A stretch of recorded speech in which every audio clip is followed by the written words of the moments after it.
chute no saco, dedo no c... Ops, esse aí não teve não. E gritaria. O capítulo 163 de Chainsaw Man poderia ser resumido dessa forma. Mas há coisas muito mais profundas nas conversas e nos acontecimentos desse capítulo. E talvez até uma crítica do autor para o público. Tá curioso e quer saber disso? Então cola junto com o Mano Joe e bora pra mais esse vídeo de Chainsaw Man.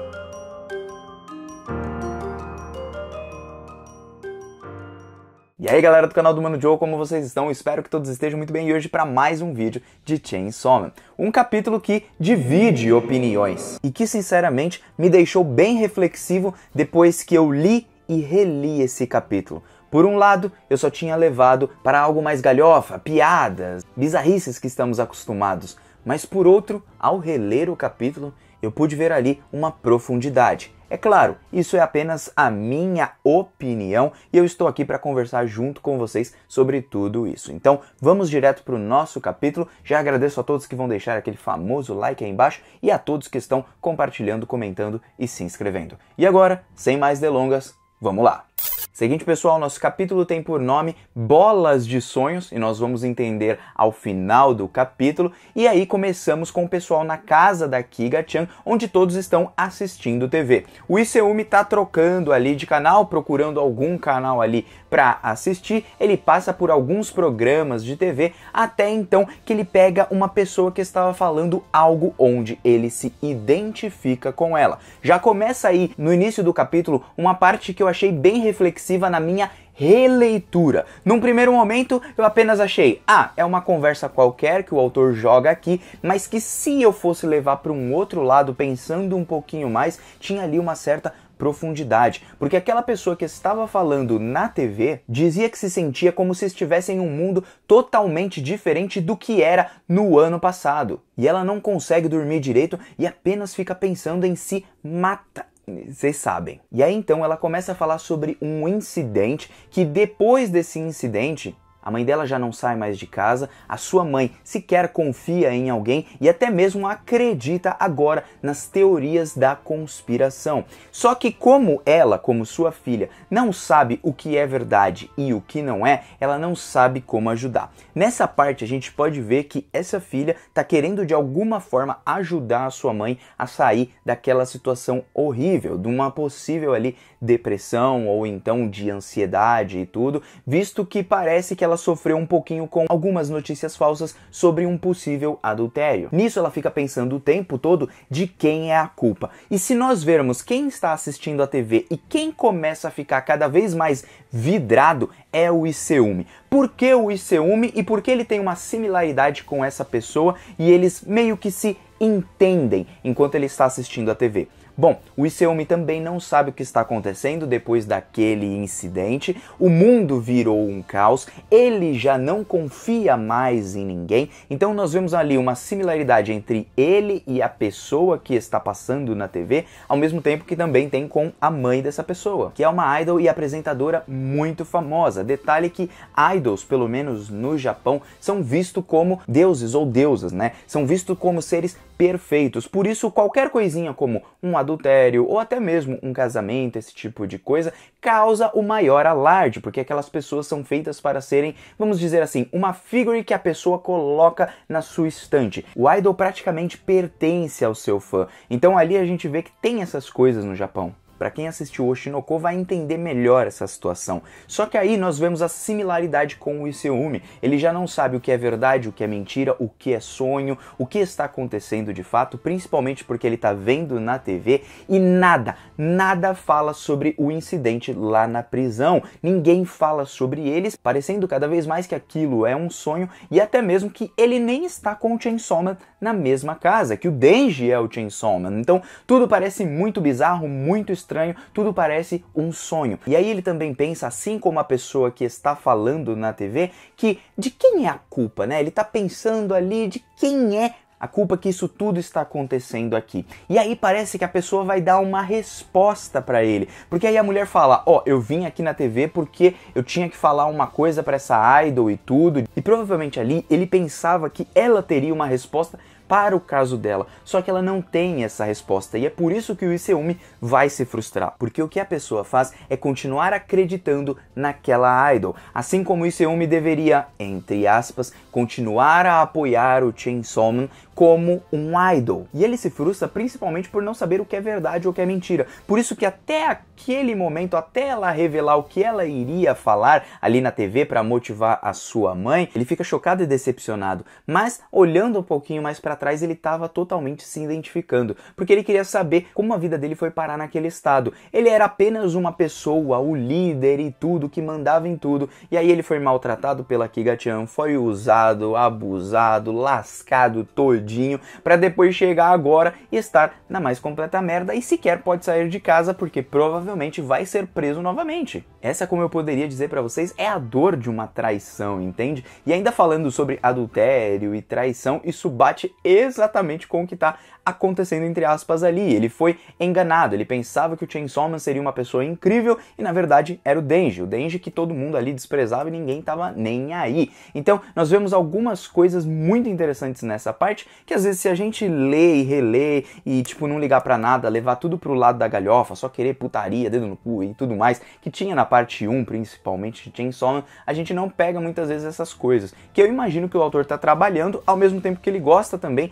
de mesclar a bizarrice com a parte mais séria. Por isso que eu gosto bastante de Chainsaw Man. E aí então, pessoas lá falam sobre o adultério da possível idol, da Koma-chan, né? Que ela parece que traiu com um jogador de beisebol e tudo, pegaram ali algumas fotos, só que nessas fotos parece que elas foram editadas, então as fotos são de mentira, pelo menos é o que o fotógrafo dentro da TV acaba falando, e é então que tudo não passa de uma teoria da conspiração, pelo menos naquele caso da mulher na TV. E aqui eu trago um outro ponto sobre o sofrimento banal, ou pelo menos aquele sofrimento, aquela coisa que você vê, por exemplo, na TV e você simplesmente minimiza a dor daquela pessoa que você vê na TV, principalmente com pessoas famosas ou mais ricas, ou que estão num status acima do seu, uma pessoa mais popular, uma pessoa que você olha de baixo para cima, entende? Então ali eu vi muitas das coisas que acontecem, não só no Brasil e tudo, mas com todas as pessoas ao redor, comigo, com você, com todo mundo. A gente tem a predisposição de julgar uma pessoa com base na nossa própria visão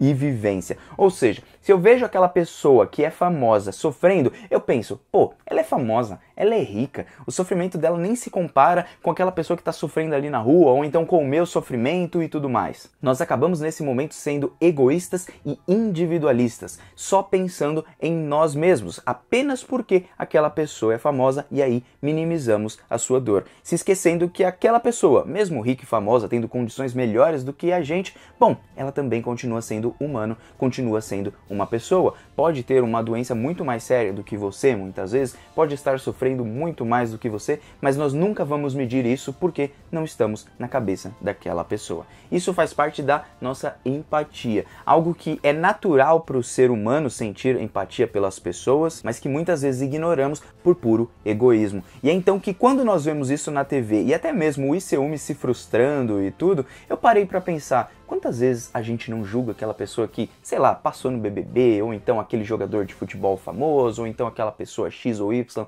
que é muito rica porque ela tem muitas coisas, e aí a gente se distancia dessa pessoa simplesmente porque, bom, ela está num status muito maior do que o nosso, ela está em um mundo completamente diferente, sendo que ela continua sendo humana, assim como nós. Então, eu parei para pensar nesse tipo de coisa e eu achei bem interessante, porque normalmente, eu, por exemplo, que acompanho muito futebol, julgo muitas vezes o jogador de futebol, e às vezes eu paro para pensar e falo, putz, mas ele é um ser humano assim como eu, ele sofre assim como eu. Ele pode ter uma condição melhor para alguma coisa ou outra?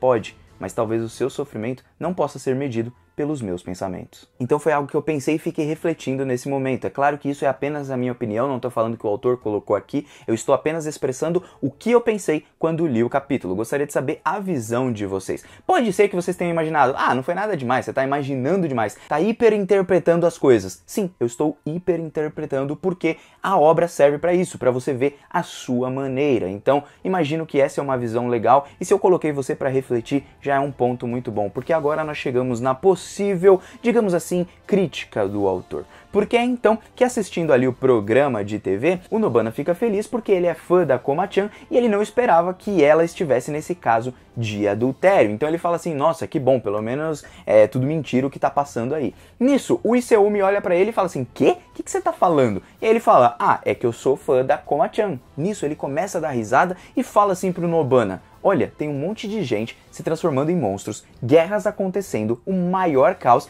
e você tá aqui preocupado com o caso de adultério da TV. E aí o Nobana fala, não é isso, é que tal, ele dá uma gaguejada ali, o próprio Iseumi fala assim, cara, não tô sendo sarcástico aqui, mas olha só, tem coisas muito mais importantes e ninguém tá noticiando que um grupo terrorista escapou da prisão, isso até parece um sonho. E aí nesse momento a gente pode pensar assim, ah, o Iseumi tava ligando apenas pra ele mesmo porque ele não apareceu na TV, mas na verdade não tem nada a ver. O Iseumi está preocupado com outra coisa, e aí nós vemos duas coisas da própria humanidade. Uma no Nobana e uma aqui com o Iseumi. O Iseumi é aquela pessoa muitas vezes que quer pagar de culto, sabe? Nossa, eu me preocupo com todo mundo, eu quero saber de tudo, eu vejo o caos no mundo todo, eu quero solucionar todas essas coisas. Então, cara, olha só como você é ralé, olha só como vocês pensam apenas em diversão e entretenimento, né? Então é aquela pessoa hipócrita que normalmente julga o alheio por se achar superior aos outros. Seria basicamente aquela pessoa que lê ali um seinen muitas vezes e se acha superior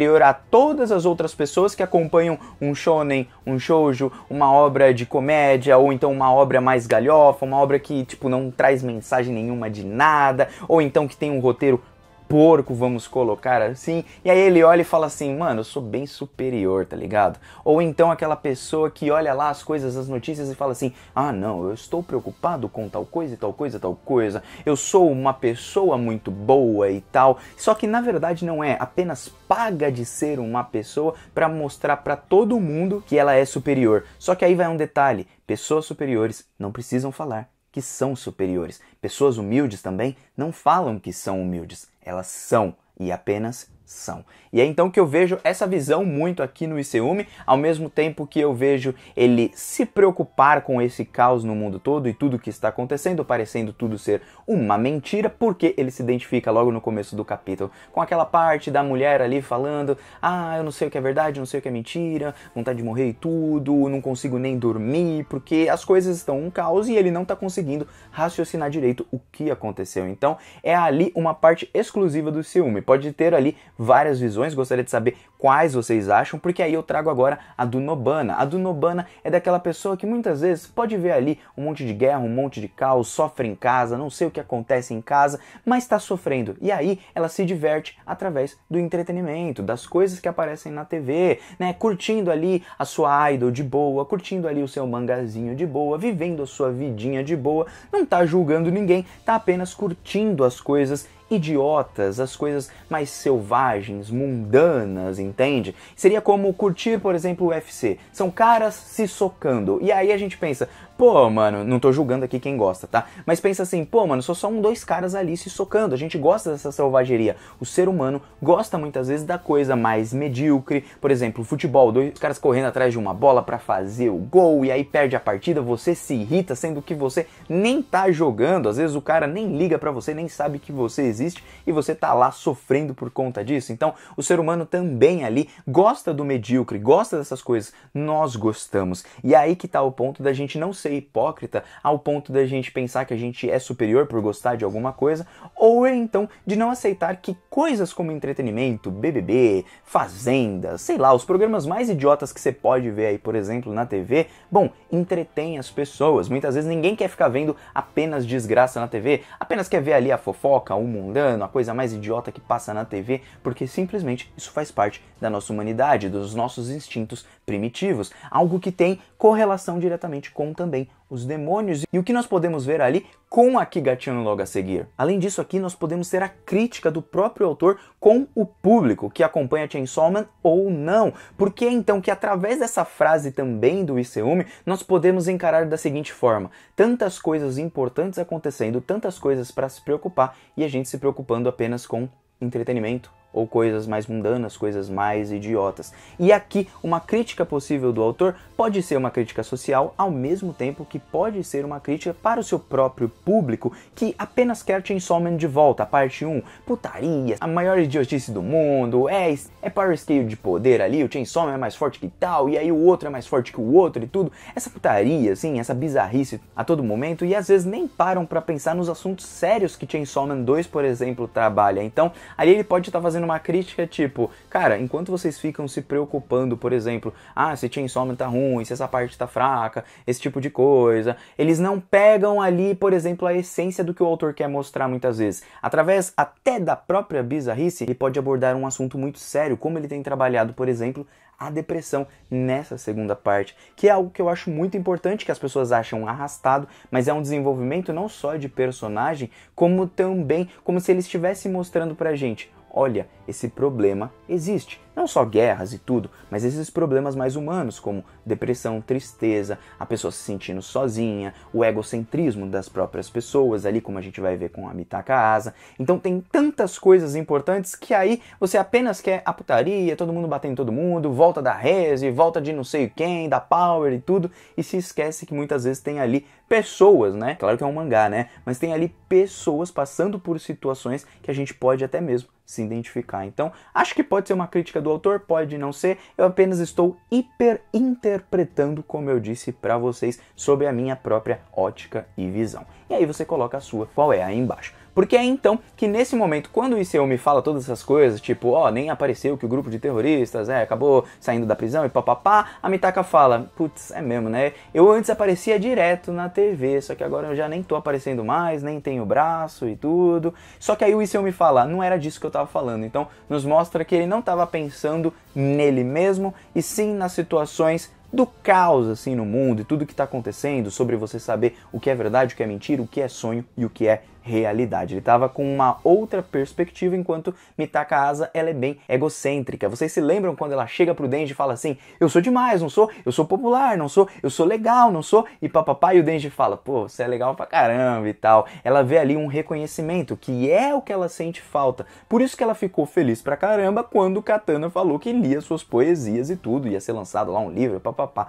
Então ela quer ser reconhecida, só que aí a gente vê que ela se importa mais com ela mesma do que com as outras pessoas ao redor. Aliás, ela sempre esteve sozinha, então ela sempre teve que fazer isso. Então seu egocentrismo, de uma certa forma, pode até mesmo ser explicado. Bom, de toda forma, eles foram ali pegos de surpresa, ela parece meio desanimada que o Denji é o Chainsaw Man, eles precisam resolver aqueles problemas, o cara do prego tá lá deitado junto com o Denji, achando ele super fofo enquanto está dormindo, Katana tá demorando pra caramba no banho, a Mitaka começa a reclamar, porque todo mundo ali tem que tomar banho, e como eles estão na casa da Kiga, eles falam assim, vai lá reclamar com a Kiga então, só que a Kiga tá comendo, e ela traz ali uma parte dos demônios que é muito o instinto primitivo de cada humano, que habita ali no demônio e que normalmente é o que mais tem em sua característica, que seria o ID, né? Se vocês forem analisar ali na psicologia, nós temos o ID, o ego, o superego. O ID são os instintos primitivos, os instintos animalescos que nós temos, assim. E aí aquilo comendo que nem uma idiota, assim, tipo, pegando a comida com a mão, uma nojenta, você é louco. Tipo, me lembrou bastante disso. Os demônios são os instintos primitivos de cada humano, pra gente ver como tem bastante correlação entre os demônios e os humanos. De toda forma, nosso capítulo vai passando e aí o Denji acorda. Quando ele acorda, ele fala assim, eu tô sonhando? Onde é que eu tô? O que tá acontecendo aqui? E aí todo mundo começa a gritar, ele acordou, o Chainsaw Man acordou e papapá. Todo mundo começa a ficar ali bem agitado. O próprio cara do prego achou que o Denji não era nada fofo acordado, então volte a dormir. E é aí que eu falo que muitas vezes a bizarrice nos ajuda até mesmo a nos divertir em assuntos que possivelmente podem ser mais sérios dentro de Chainsaw Man. Precisa da bizarrice, do contraditório e tudo, ao mesmo tempo que também precisa das partes sérias. As duas se unindo, no meu ponto de vista, torna tudo mais legal. E é então que o Denji acordando, simplesmente o que vai acontecer, pessoal, vai ser a vingança do Katana. E detalhe, parece que tudo que o Denji fez, por exemplo, lá na parte 1, ele sofre agora na parte 2, pelo menos o seu troco. Porque, bom, enquanto ele está acordado, ele pergunta ali pra Mitaka, pô, cadê o seu braço? Aí ela fala, seu amigo cortou, o Yoshida, né? E aí ele perguntou, por quê? Ela fala, não sei, ele fica com aquela cara de cu, E aí então simplesmente vai andando ali o Katana, pum, e dá uma pisada na bola do Denji ali, tipo, será que isso é um sonho? Ah, mano, eu rachei o bico, o cara deu um chutaço no saco dele e disse pra ele assim, mano, sabe por que eu coloquei as suas 2 bolas no lugar certinho? É porque eu quero ter a minha vingança, seu otário. Mano, simplesmente eu comecei a rachar o bico, porque ele pôde nesse momento soar o gongo da vingança, já que ele e o Aki tinham chutado o Katana Man lá atrás, agora contra o Denji. E detalhe, o Katana tá bem musculoso, né? Parece que o cara, ó, fake nerd! Ou não, né? Às vezes ele nem tá usando o suco. De toda forma, ele tá mais forte. Parece que ele se preparou pra lutar contra o Chainsaw Man durante esse tempo. E é então que ele pede o 3º round pra ter mais uma luta contra o Chainsaw Man. Vamos lá, acorda aí, vamos lutar. O Denji fala, pô, mano, isso não é um sonho, porque as bolas do maluco tá doendo pra caramba. Nisso o pessoal fala assim, para com isso, nós não vamos lutar. Primeiro temos que ouvir as explicações aqui. O Isao me fala, é isso mesmo que a Mitaka tá falando aqui. Só que aí então, mano, quem toma a forma ali do corpo é a Yoru, e aí ela vai lá e dá outra bicuda no Denji ali no saco dele, mano. Simplesmente intancável, coitado do moleque, mano, só se lasca. E aí então ela chega bem pertinho do Denji e fala assim, mano, eu não tô nem aí pra você, vira logo o Chainsaw Man que eu quero ver o Chainsaw Man, acorda essa praga do inferno. E aí todo mundo ali fica desesperado e ali a gente encerra esse capítulo. Gente, essa parte final trouxe essa parte mais galhofa pra gente dar risada e tudo. Eu pelo menos me diverti pra caramba com esses chutes no saco. Não acho que eles vão lutar no primeiro momento. Aparentemente falando, ninguém ali se importa com o Denji, que é uma parte meio chatinha, mas talvez Mitakasa seja a única que se importe com ele de verdade, até porque ela se divertiu com ele, se divertiu também com o Chainsaw Man, que salvou a vida dela. Então ela deve ser a pessoa de desequilíbrio ali que vai ajudar o Denji. Então achei uma parte legal assim da Mitakasa, mas também foi muito engraçado ver a Yoru também chutando o saco do Denji, mano.